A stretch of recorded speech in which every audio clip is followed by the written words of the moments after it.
오늘은 로마서 7장 1절에서 6절 말씀을 통해서 그리스도와 재혼이라는 제목으로 말씀을 같이 살펴보고자 합니다. 이 재혼이라는 말을 써서 이 제목을 이렇게 쓸까 말까 좀 고민도 했었습니다. 사람을 생각하고 이제 그러다 보니까 다른 뜻은 전혀 없습니다. 이 본문 내용이 재혼이기 때문에 그냥 재혼이라고 썼습니다. 그래서 혹시나 어떤 다른 오해가 없으시기를 바랍니다. 말씀을 전할 때 늘 이야기하지만 위탁받은 대로 전하고요. 그리고 사람을 기쁘게 하는 것이 아니라 하나님을 기쁘게 하기 위해서 말씀을 전합니다. 그런 뜻으로 이제 받아들여 주시면 감사하겠습니다. 그래서 저희가 지금 로마서를 읽어가고 있습니다. 특별히 이제 로마서는 크게 둘로 나눈다면 로마서 1장에서 5장까지는 특히 5장 11절까지는 죄들, 우리가 지은 죄들에 대한 내용이 나옵니다. 우리가 지은 죄, 자범죄라고 하는 그 죄들을 짓게 되고 그것에 의해서 그런데 예수 그리스도의 십자가를 통해서 이제 구원을 받게 되고 죄들의 사면을 얻게 된다라고 합니다. 그래서 이제는 우리가 의인이 되는데 우리가 잘해서 의인이 되는 것이 아니라 의인이라 불러주신다고 합니다. 그래서 그것을 칭의라고 했습니다. 그래서 하나님의 의가 우리 안에 들어옴으로 인해서 우리가 의인이 되었다. 그것을 칭의라고 합니다. 기억해야 될 것은 우리가 잘한 것이 아니다라는 것입니다. 그 다음에 이제 로마서 5장 12절에는 죄와 죄들에 대한 내용이 나옵니다. 그래서 이 죄, 어떤 추상명사의 죄는 원죄입니다. 우리가 아담으로부터 물려받은 죄가 나오고요. 그 다음에 그 전까지 가장 계속 나왔던 죄들이 나왔다라고 이야기를 합니다. 그래서 이제 5장 12절 이후에서는 이제는 죄가 나옵니다. 그래서 이 죄는 뭐냐? 내가 짓는 죄가 아니라 그 뿌리입니다. 아담으로부터 물려받은 그 죄의 성품입니다. 그래서 이것이 있기 때문에 우리는 계속 죄들을 지을 수밖에 없는 그런 사람들이기 때문에 어떻게 보면 우리가 이 썩어질 몸을 입고 있는 동안에는 그 죄의 권세에 있고 그렇게 될 수밖에 없다라는 것입니다. 그래서 여기에서 해방되고 여기에서 계속 벗어나려고 하는 그런 노력, 그것이 바로 성화입니다. 그래서 6장은 구원받은 신자가 날마다 적용해야 할 그런 일들, 성화를 위해서 해야 되는 일들을 다루고 있습니다. 그래서 이제 6장을 보시면 크게 세 가지 단어가 있다고 했습니다. 동사가 있는데 그것이 알아라라는 것입니다. 너희가 누구인지 알아라. 지금 우리가 죽을 어떤 육체를 입고 있지만 우리의 바뀐 정체성, 이것을 알아라라고 합니다. 그래서 우리는 그걸 계속 기억하고 생각하라는 것입니다. 우리가 말씀을 통해서 할 수 있는 것은 우리가 보통 잊어버리고 있는 것들을 계속해서 깨우치고 기억나게 하는 것입니다. 그 다음에 우리가 기억해야 될 단어가 바로 여기라라고 했습니다. 6장 11절에 나왔던 말씀입니다. 우리가 죄에 대해서는 죽었고요. 하나님에 대해서 산 자로 우리가 여길지어다 그렇습니다.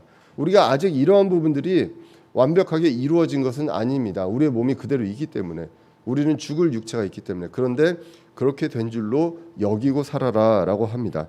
그 다음에 해야 될 것이 무엇이냐?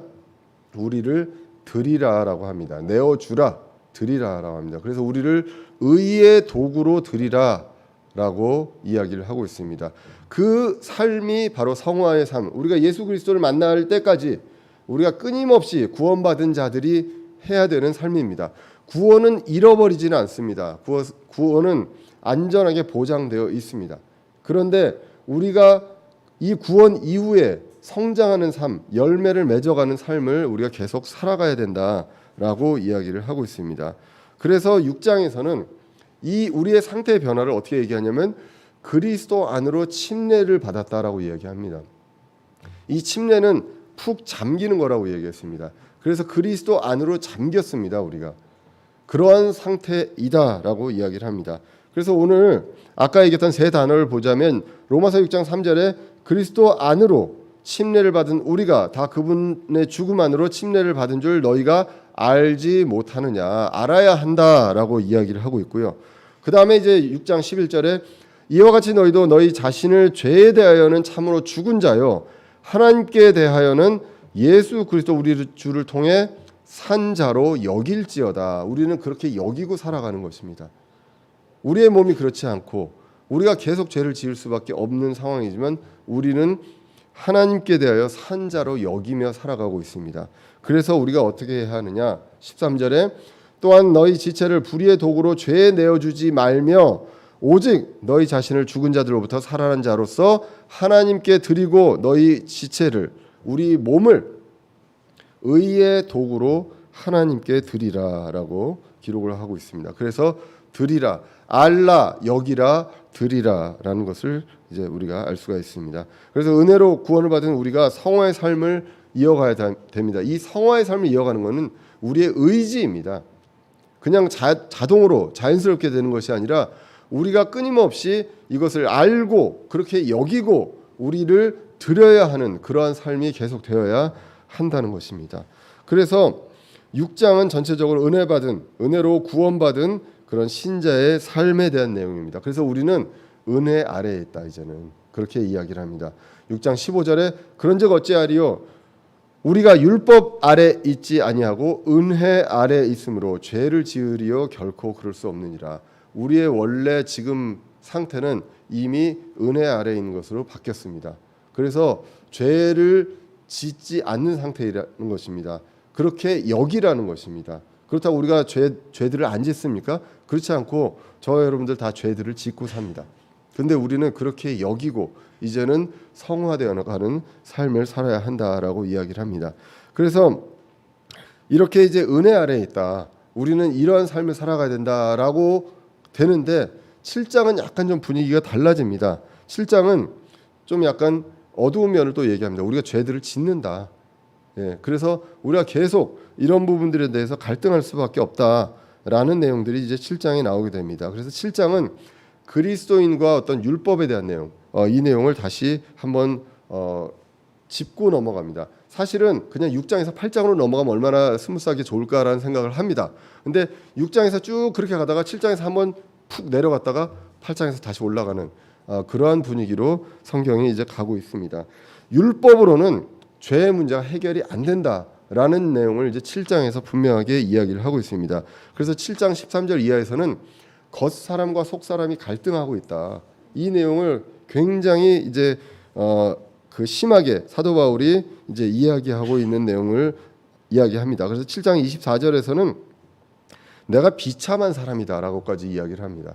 나는 곤고한 사람이다 또는 비참한 사람이다 이렇게까지 얘기할 정도로 되는 그 내용이 이제 7장에 나와 있습니다. 자, 그러면 이제 7장을 보시면 7장 1절부터 보시면 이제 대상을 또 분명하게 이야기를 합니다. 7장 1절에 보시면 형제들아 내가 법을 아는 자들에게 말하노니 너희는 법이 사람이 살아있는 동안에만 그를 지배하는 줄 알지 못하느냐. 또 이거 알아야 된다라고 또 이야기를 합니다. 알아야 된다고 하는데 대상을 얘기하는데 형제들입니다. 그러니까 구원받은 사람들입니다. 구원받은 사람들인데 형제요 지체인데 누구냐면 법을 아는 사람들이라고 합니다. 그러니까 법을 이해하거나 법에 대한 부분, 법적인 측면 이런 부분들을 아는 사람들에게 어떤 법적인 관점에서 내가 한번 설명을 해보겠다라는 것입니다. 6장을 보면 굉장히 추상적이고요. 그리고 도대체 이걸 어떻게 이해해야 될지 뭐 이해하는 사람도 있겠지만 이거를 그냥 대충 이해하고 계시는 분들도 있을 수 있습니다. 내가 분명히 죽었다는데 살았다고 하고요. 그리고 이제는 내가 죄를 지을 수 없는 사람이라고 하는데 죄를 짓고 있고요. 그렇기 때문에 그렇게 여기라고 하고 있고 막 이런 얘기들이 이제 혼재되어 있는 것이 이제 6장에 나와 있습니다. 그래서 분명히 나는 죽은 자라고 합니다. 근데 또 산 자라고 합니다. 근데 죽은 자의 모습을 또 갖고 있어요. 그래서 이러한 부분들에 대해서 이제 7장은 법적인 측면에서 이제 이야기를 합니다. 그래서 법은 어떤 것이냐? 원천적으로 살아있는 사람에게만 적용이 된다라는 것입니다. 죽은 사람에게는 법이 적용이 되지 않는다라는 것. 그래서 법은 계속 있다는 것이죠. 다만 율법을 폐하거나 없어지는 것이 아니라 사람이 죽을 뿐이다라고 이야기를 성경이 이제 오늘 1절에서 이제 하고 있습니다. 법은 계속 존재하지만 사람이 죽고 사람이 죽을 때 그 법에서 해방이 됩니다. 그렇기 때문에 율법이 없어지는 것이 아니라 내가 죽는 것이다라고 이제 성경에서 오늘 1절에서 이야기를 합니다. 그런데 이 법을 이야기하면서 이제 2절 3절에서는 이 법에 대해서 예시를 합니다. 그런데 그것이 바로 부부의 법에 대한 그 결혼에 대한 그 법에 대한 예시를 2절 3절에서 얘기합니다. 1절은 내가 법을 알 만한 사람들한테 이야기를 한다라고 이야기를 합니다. 이 법은 죽은 사람들에게는 적용이 안 된다라고 얘기를 하면서 2절 3절에서 어떻게 나와 있냐면 결혼에 대해서 남편이 있는 여인이 자기 남편이 살아있을 때 법에 의해 그에게 매여 있으나 만일 남편이 죽으면 그녀가 자기 남편의 법에서 벗어나느니라. 남편이 죽으면 아내가 그 법에서 결혼에 대한 법, 이 그 남편과 함께 해야 된다라는 그 법에서 벗어난다는 것입니다. 그래서 3절에 그런즉 만일 그녀가 자기 남편이 살아 있을 때에 다른 남자와 결혼하면 간부, 이것은 이제 간음한 여자입니다. 간부라 불릴 터이나 그녀의 남편이 죽으면 그녀가 그 법에서 해방되나니 그러므로 그녀가 다른 남자와 결혼할지라도 간부가 되지 아니하느니라라고 이야기를 합니다. 그래서 이 2절 3절은 간단합니다. 결혼을 했는데 다른 남자와 또 결혼을 하면은 이 여자는 간음한 여자입니다. 그런데 남편이 죽으면 이제 합법적으로 결혼할 수 있다. 그렇기 때문에 그 남편과 함께 있었던 그 법에서 해방된다. 그거는 뭐냐? 남편이 죽을 때. 그 내용을 이야기를 하고 있습니다. 그것이 이제 결혼법의 지배에서 벗어난다는 것입니다. 그래서 이제 이것은 고린도전서 7장 39절에도 나와 있습니다. 아내는 자기 남편이 살아있는 동안에 법에 의해 매여 있으되 자기 남편이 죽으면 자유롭게 되어 자기가 원하는 자에게 시집갈 수 있거니와 오직 주 안에서만 할 것이니라 라고 기록을 하고 있습니다. 똑같은 얘기입니다. 남편이 살아있는 동안에 법에 의해 매여 있다. 남편이 죽으면 자유롭게 된다 라고 이야기를 하고 있습니다. 다시 한번 정리를 하면 1절은 법을 아는 자들에게 이 법의 효력에 대해서 이야기를 합니다. 근데 그 법의 효력은 그 사람이 죽으면 자유롭게 된다. 법에서 자유롭게 된다라고 이야기를 하는데 2절 3절은 부부에 대한 법에 대한 예를 들게 됩니다. 그러면 이제 보통 예시를 이렇게 들으면요.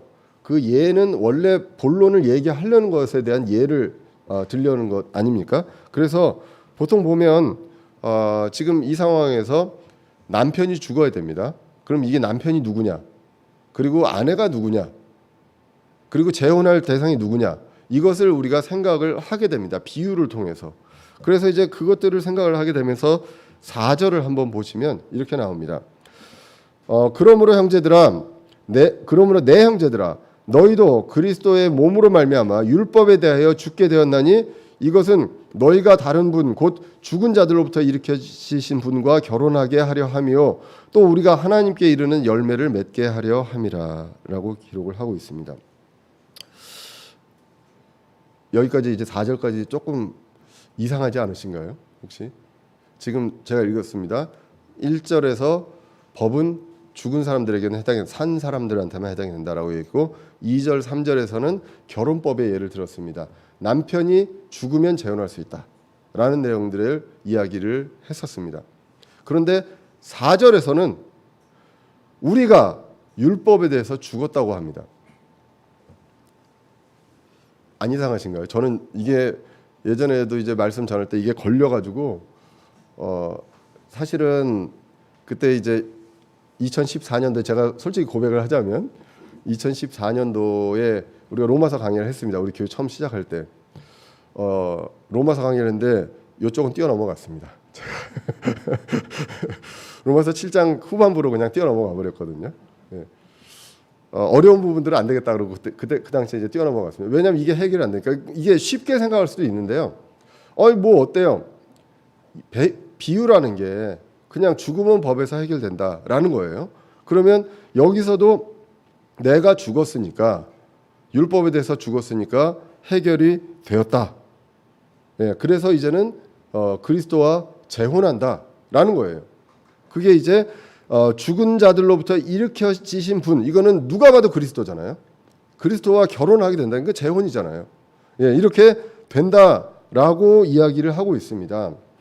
그런데 저는 이제 뭐가 궁금하냐면 분명히 남편이 죽어야 된다고 그랬거든요. 2절 3절에서. 근데 왜 내가 죽죠? 그리스도는 남편이고 제가 신부잖아요. 근데 내가 죽는데요. 그래서 이게 해결이 안 되는 거예요. 이걸 어떻게 설명을 해야 될까? 물론 뭐 이제 갈라디아서 2장 20절 이런 데 보면 내가 그리스도와 함께 죽었다. 그리고 다시 살아났다. 그러니까 내가 죽었기 때문에 다시 살아났다. 죽고 다시 살아나서 죽었기 때문에 그 법의 효력에서 벗어나고 다시 살아나서 그리스도와 결혼했다. 근데 내가 죽었다 살아나도 율법은 그대로 있거든요. 제대로 되려면 율법이 죽어야죠. 그렇죠? 이상하지 않으세요? 혹시? 네, 저는 진짜 굉장히 고민이 많았습니다. 저 쓸데없는 고민으로 한번 걸리면 끝까지 이제 그런 게 있어요. 근데 물론 이게 고민이 안 된다고 해서 여러분들의 신앙이 어떻고 성경적인 어떤 지식이 어떻다 그런 건 아닙니다. 고민이 안 되는 분들도 분명히 있고요. 이거 뭐 괜찮아. 내가 큰 뜻은 알겠어. 이렇게 이제 볼 수도 있거든요. 그렇기 때문에 문제가 안 될 수도 있습니다. 근데 저는 이게 굉장히 이제 걸려서 이제 좀 많이 이제 어려웠습니다. 그런데 그래서 이제 그 주석을 좀 많이 좀 찾아봤어요. 주석을 찾아봤는데 이 독립침례교회나 이 침례교회 그 성경되는 바이블 빌리버의 주석도 갈립니다. 이 부분에서. 그래서 첫 번째 해석은 뭐냐면 남편은 두 남편이 있는데 이 두 남편이 있다는 것까지는 다 동의합니다. 모든 그 주석이 다 얘기를 하는데 두 남편이 첫 번째 남편은 율법이다. 두 번째 남편은 그리스도다라고 이야기를 합니다. 그러면 율법이 죽어야죠. 2장 2절 3절에서 보면. 그래서 이게 안 되는 거예요. 근데 다른 해석에 그 피터 너크만 주석에서는 뭐라고 얘기하냐면 남편은 나의 죽은 육신이다. 전 남편은 나의 죽은 육신이 내 육신이 죽었다라는 거죠. 그 다음에 그 다음 남편은 그리스도가 맞습니다. 이건 정확하게 성경에 나와 있으니까 지금 죽은 자들로부터 일으켜지신 분과 결혼하게 하려 합니다라고 이야기를 했기 때문에 그래서 그 두 가지 해석이 있는 거예요. 이게 율법이냐 아니면 내 육신이냐라는 것들에 대해서 이야기를 합니다. 제가 점점 더 어렵게 얘기를 하죠. 그 내가 죽었다는 얘기 아닌가요? 내 육신이 죽었다는 게. 예, 조금 더 이제 들어봐 주시기를 바랍니다. 자, 그래서 저는 그렇습니다. 아내가 죽을 수는 없습니다. 예, 나는 아내인데 우리가 율법에 대해서 죽게 됐고 이것은 우리가 그리스도와 결혼하게 하려 함이고 그리고 하나님께 이르는 열매 이것은 이제 fruit unto God입니다. 그래서 하나님을 향해 열매를 맺는다라고 보시면 됩니다. 하나님께 이르는 열매가 아니라 하나님을 향해 맺는 열매. 이것은 이제 마제스티 성경에는 그렇게 이제 고쳐졌습니다. 이것은 이제 우리가 누가 봐도 이제 성령의 열매, 갈라디아서 5장 22절에 나오는 성령의 열매로 이야기를 할 수 있습니다. 다시 돌아가서 이 죽음에 대한 문제로 돌아가 보겠습니다. 분명히 우리가 죽었습니다. 갈라디아서 2장 19절에서도 내가 율법을 통해 율법에 대하여 죽었나니 내가 하나님께 대하여 살고자 함이라라고 되어 있습니다. 계속 내가 죽었다고 합니다. 그럼 내가 죽으면 내가 어떻게 결혼을 합니까? 부활을 해야 결혼을 하는데 부활해도 율법은 그대로 있는데. 자, 그래서 이 죽음의 의미부터 먼저 볼 필요가 있습니다. 성경에서 죽음의 의미는 무엇일까요? 제가 이제 몇 번 말씀드렸는데 죽음의 의미는 분리입니다. 분리인데 뭐와 뭐가 분리가 되느냐? 혼과 육체가 분리가 되는 것이 죽음입니다. 창세기 35장 18절에 보시면 라헬이 나옵니다. 라헬이 이제 죽게 되죠. 베냐민을 낳으면서 죽게 되는데 그녀의 혼이 떠날 때에 이는 그녀가 죽었기 때문이라. 그녀의 혼이 육체를 떠나게 됩니다. 이것을 이제 우리는 죽음이라고 성경은 이야기를 합니다. 그래서 이 죽음의 반대로 결혼은 하나가 되는 것입니다. 그러니까 죽음은 분리가 되는 것이라면 결혼은 하나가 되는 것입니다. 그래서 창세기 2장 24절에 그러므로 남자가 자기 아버지와 어머니를 떠나 자기 아내와 연합하여 그들이 한 육체가 될지니라라고 기록을 하고 있습니다. 그래서 남자와 여자가 연합해서 결혼을 하는 것. 그래서 오늘 죽음과 결혼이 이렇게 나왔다는 것이죠. 오늘 성경에서 죽은 것도 나오고 결혼도 나옵니다. 그리고 이런 것들처럼 죽음과 결혼이 이제 이렇게 나왔습니다. 그래서 성경은 우리가 죄를 향해서 죽었다고 합니다. 율법은 지금도 있고요. 율법이 죽은 것이 아닙니다. 다시 한번 이제 로마서 6장 1절 2절을 보시면 그런즉 우리가 무슨 말을 하리요? 은혜가 넘치려고 우리가 죄 가운데 거하겠냐? 결코 그럴 수 없느니라. 죄에 대해서 죽은 우리가 어찌 그 가운데 살리요? 죽은 자는 죄로부터 해방되느냐? 똑같은 얘기를 계속 하는 겁니다. 지금 결혼에 대한 결혼법에 대해서 얘기한 거를 6장에서도 그대로 이야기를 했었거든요. 그래서 만일 이제 우리가 그리스도와 함께 죽으면 또 그리스도와 함께 살 줄을 믿노니라고 이야기를 합니다. 이것이 죽음과 결혼이다라고 성경은 이야기를 합니다. 그래서 그리스도의 십자가를 통해 우리가 죽었습니다. 그래서 혼과 육체가 분리되었다는 것입니다.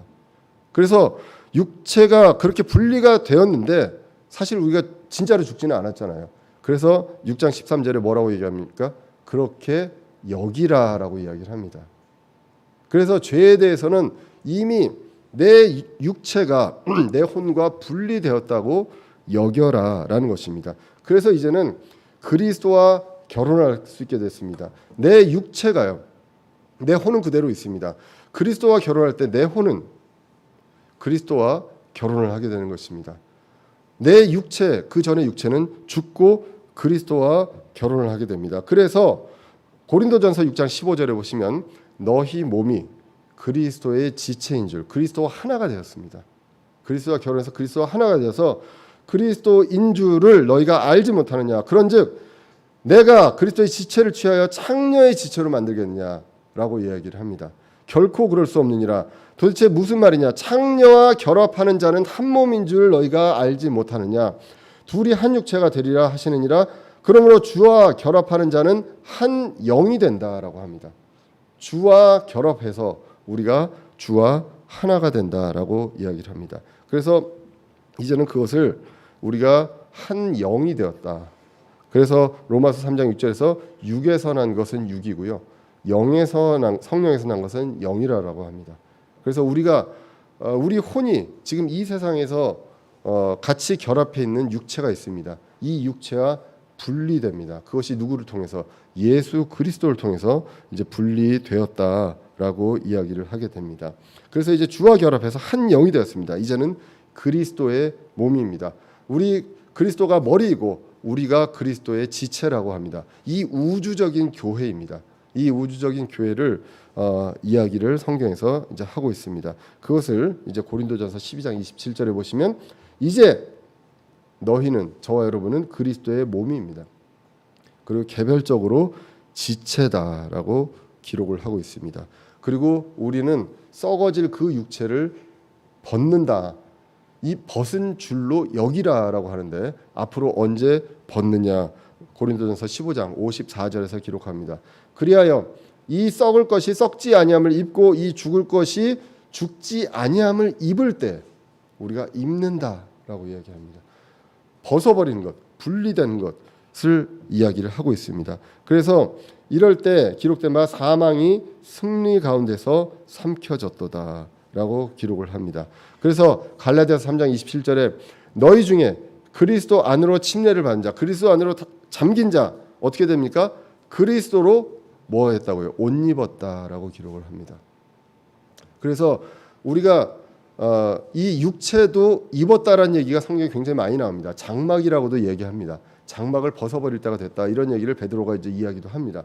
그렇게 하는 것처럼 우리 혼이 있고 우리가 누구를 입느냐, 무엇을 입느냐, 그 전에 육체, 율법의 지배를 받고 율법 아래에 있었던 그 육체와 분리되고 이제는 은혜 아래에 있는 그리스도로 옷 입는 그러한 상태가 되었다. 이것을 약속으로 보장받았기 때문에 그렇게 여기고 살아가라라는 것입니다. 그래서 이것을 결혼에 대해서 이 그리스도와 교회에 대한 신비로 이야기를 하는 것이 에베소서 5장 22절에 나오게 됩니다. 그래서 아내들아 너희 남편에게 복종하기를 주께 하듯 하라. 이는 남편이 아내의 머리됨이 그리스도께서 교회의 머리되심과 같기 때문이라. 그분은 그 몸의 구원자시니라라고 합니다. 그래서 우리가 이렇게 남편과 아내가 이제 결혼을 하게 됩니다. 이것이 그리스도와 교회, 그리스도와 우리와의 관계를 이야기하고 있다라는 것입니다.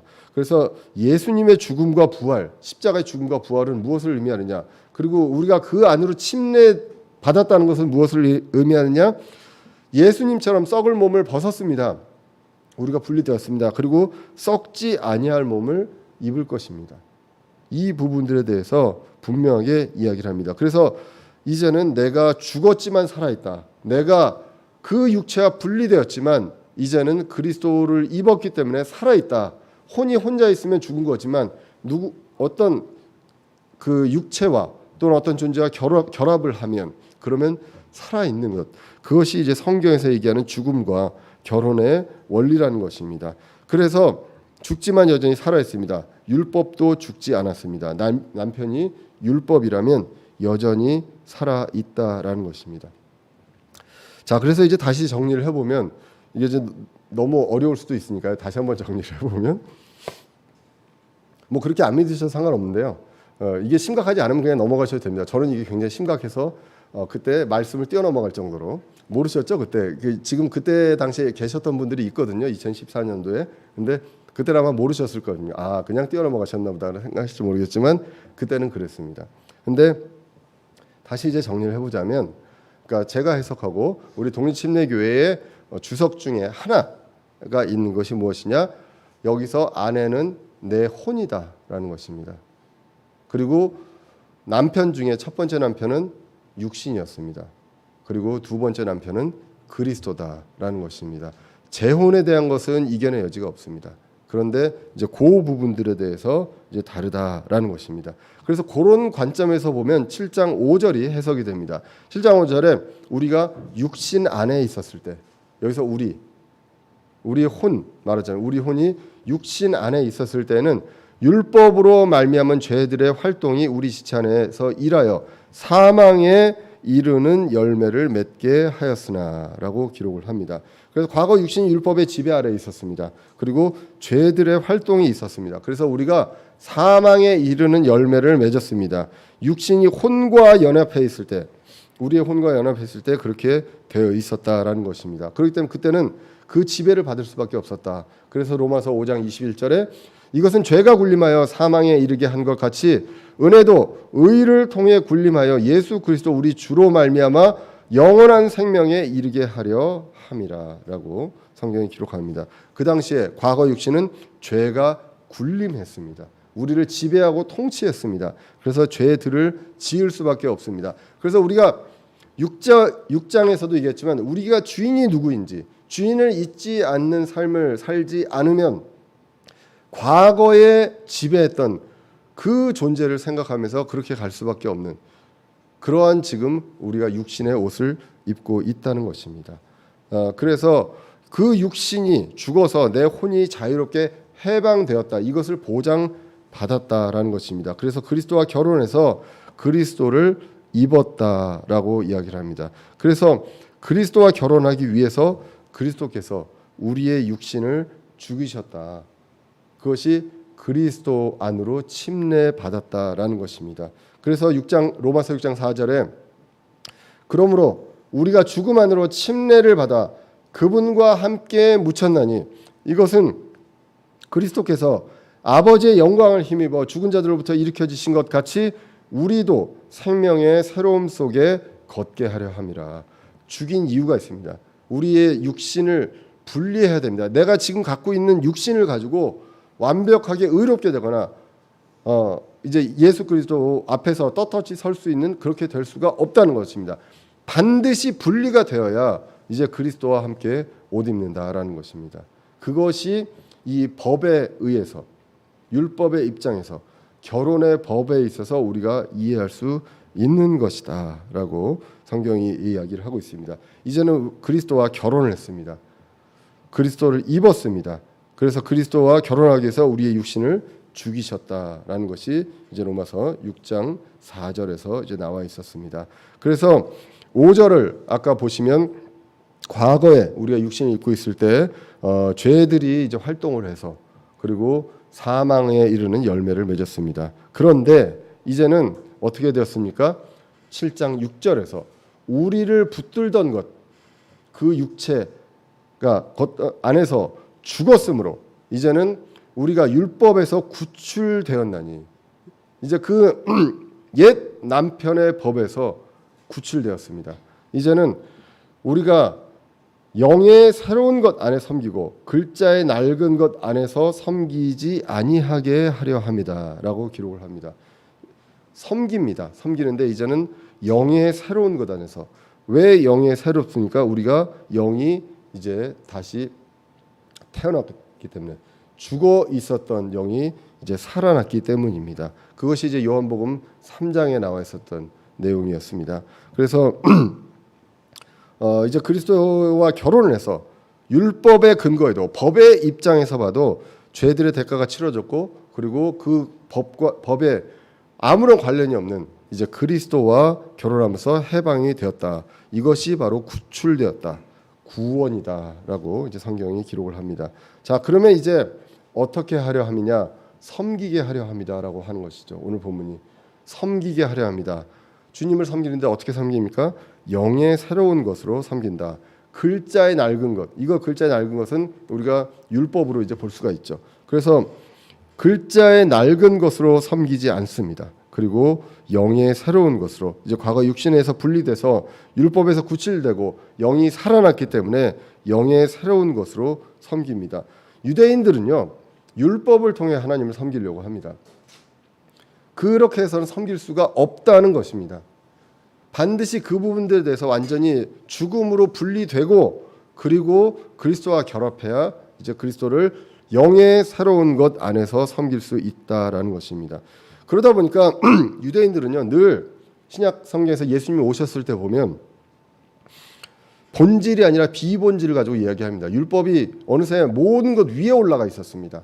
그래서 이렇게 하면 안 되고 저렇게 하면 안 되고, 그 안에서 세세한 여러 가지 쓸데없는 그 본질에서 벗어난 법들을 이제 만들어냈던 것들을 이제 보게 됩니다. 그런데 성경은 이야기합니다. 율법을 주신 의미, 그 본질을 알아야 된다. 그 율법을 주신 것은 그것을 지켜서 그 율법을 통해서 내 죽은 육체가, 이 내가 입고 있는 그 썩어질 육신이 율법을 통해서 의롭게 될 수 있느냐? 그렇지 않다라는 것입니다. 로마서 3장 20절에 보시면, 그러므로 율법의 행위로는 어떤 육체도 그분의 눈앞에서 의롭게 될 수 없나니 율법으로는 죄를 알게 되느니라. 이것뿐입니다. 죄를 알게 되기 때문에 이제는 그것에서 분리될 수밖에 없다. 그래서 과거의 육신이 죽어야 합니다. 그리고 그리스도와 재혼해야 한다는 것입니다. 그러면 이제 이 그리스도의 십자가 사건을 통해서 그리스도를 알게 됩니다. 영의 새로운 것으로 이제 그리스도를 알기 때문에, 율법을 알 때 그리스도를 모르고 본질을 모르고 했을 때가 아니라, 이제는 그 그리스도를 알고 그 본질을 알아서 그 그리스도를 알므로써 이해하고 흔들림 없이 확신할 수 있습니다. 이것이 이제 영의 새로운 것으로 그리스도를 섬긴다라고 이제 볼 수 있습니다. 본질을 아는 것입니다. 한 가지 예로 이제 주석서에 나와 있던 내용인데요. 한 가지 예로 이런 것들도 있습니다. 마가복음 2장 23절에 보시면 예수님이 제자들과 함께 안식일에 곡식밭 사이로 지나갑니다. 이때 제자들이 이삭을 땁니다. 그때 바리새인들이 등장을 해서 이거 율법 위반이다, 안식일에 이런 것들을 했다라고 이야기를 합니다. 그때에 예수님은 다윗의 예를 듭니다. 다윗이 도망 다닐 때, 쫓길 때 성전에 들어갑니다. 그래서 대제사장이 성전에 있는 보여주는 빵이 있습니다. 이 빵은 대제사장만 먹을 수 있습니다. 근데 그것을 다윗한테 줘서 먹게 하게 됩니다. 그래서 그 내용을 이야기하면서 마가복음 2장 27절에 뭐라고 얘기하냐면, 또 그들에게 이르시되 안식일은 사람을 위해 만들어졌으며 사람이 안식일을 위해 만들어지지 아니하나니 이러므로 사람의 아들은 또한 안식일의 주니라 하시니라. 이것이 핵심입니다. 그것이 핵심인데, 그 핵심을 모르고 율법에 있어서 율법의 지배를 받고 율법의 어떤 굴림에 살면 이렇게 살고 자유가 없고요, 본질을 알 수가 없는 그러한 삶을 살 수밖에 없다는 것이죠. 그런데 영의 새로운 것으로요, 이제 그리스도와 함께 결혼을 하고, 그리스도와 결혼을 하고 재혼을 하고 영의 새로운 것으로 그리스도를 섬기면 이 성경에 나온 내용들이, 그 율법에 나온 내용들이 무엇인지 그 본질을 알게 됩니다. 왜 이런 것들을 했는지, 예수님께서 왜 이렇게 하셨는지, 이런 부분들에 대해서 우리가 이해하고 그 본질을 알고 감사함으로 섬길 수 있다는 것입니다. 그 은혜로 감사와 기쁨을 느낍니다. 율법의 일부분이라든가 성경의 일부분으로 계속 좁아져서 가는 것이 아니라 그리스도를 사랑하는 마음으로 섬기게 됩니다. 그것이 영의 새로운 것으로 섬긴다라는 것입니다. 그리스도와 우리는 재혼을 하였습니다. 영의 새로운 것으로요. 이제 마음을 다하고 그리고 그분을 정말 사랑하고 섬기고 우리가 이러한 부분들에 있어서 죄에 대해서 죽은 자고요. 육신이 분리가 됐고 법적으로도 완전히 그 죽어서 결별한 상황이다라는 것을 이해하셔야 됩니다. 그리고 그리스도와 연합해서 이제는 그렇게 여기고요. 우리의 삶 속에서 그분에게 우리의 지체를 의의 도구로 드릴 수 있는 저와 여러분들 되시기를 간절히 기원합니다. 기도하겠습니다.